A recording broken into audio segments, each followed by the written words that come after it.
Hi guys, it's Nick from Embrosa, and today I want to show you how to launch your planning. So we have already created the planning, and we can see here under launch at the calendar that our planning is now draft. So this is the test planning I created. So if I want to launch it, I can set it to the queue. So I open it and I click here above on queue.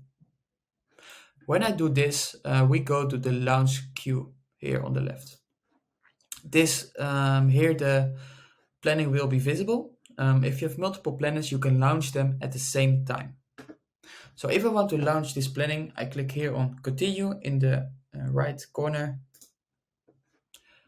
I can change the launch strategy and approve the planning. So do we need to request the participants approval, or do we already have the approval and can we just launch for them?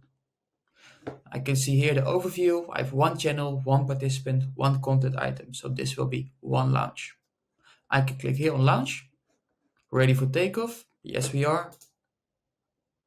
And now the planning is launched. It's queued and it's launched successfully, as we see here in the left corner. Okay, that's it. Thank you for watching. See you in the next video.